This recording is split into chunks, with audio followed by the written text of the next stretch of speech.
Kejaksaan Tinggi DKI Jakarta menyatakan bahwa berkas kasus penganiayaan yang dilakukan oleh Mario Dandi dan Shane Lucas kepada David Ozora dinyatakan P21 atau telah lengkap. Wakil Kepala Kejaksaan Tinggi DKI Jakarta Agus Sahat Lumban Gaul mengatakan, Mario Dandi dijerat dengan primer pasal 335 ayat 1 KUHP, jungto pasal 55 ayat 1 ke 1 KUHP, subsidiar pasal 355 ayat 2 KUHP, jungto pasal 55 ayat 1 ke 1 KUHP, atau kedua pasal 76C, jungto pasal 50 ayat 2 Undang-Undang Nomor 35 Tahun 2014. Agus menambahkan, untuk tersangka Shane Lucas dijerat dengan primer pasal 335 ayat 1 ke 1 KUHP, jungto pasal 55 ayat 1 ke 1 KUHP, subsidiar pasal 355 ayat 2, jungto pasal 5 ayat 1 ke 1 KUHP.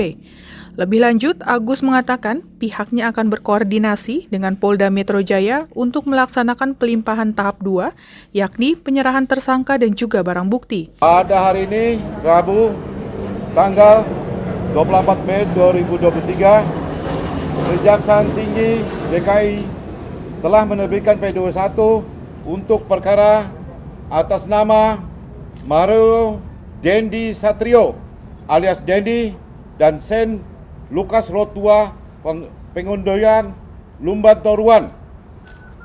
Pasal yang disangkakan: 1. Untuk tersangka Mario Dandi Satrio.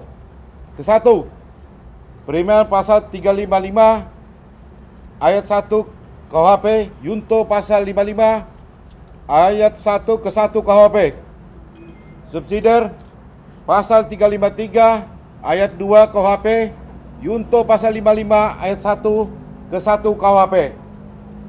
Atau kedua, pasal 76C, junto pasal 50 ayat 2 Undang-Undang Nomor 35 Tahun 2014 tentang perubahan atas Undang-Undang Nomor 23 Tahun 2022 tentang perlindungan anak, junto pasal 55 ayat 1 ke 1 KUHP.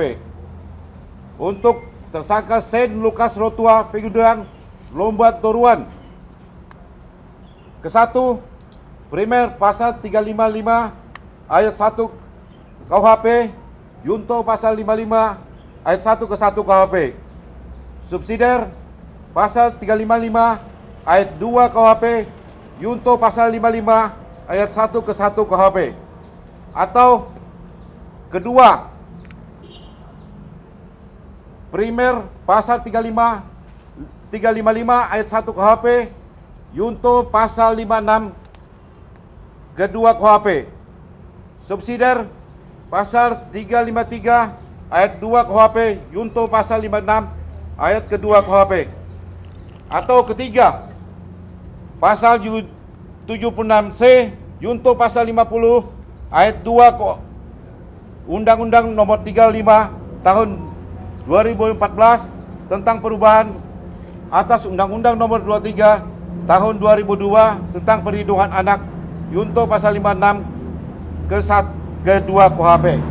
Dari Jakarta, Jihan Nabila Galuh Anggara melaporkan untuk Sinpo TV.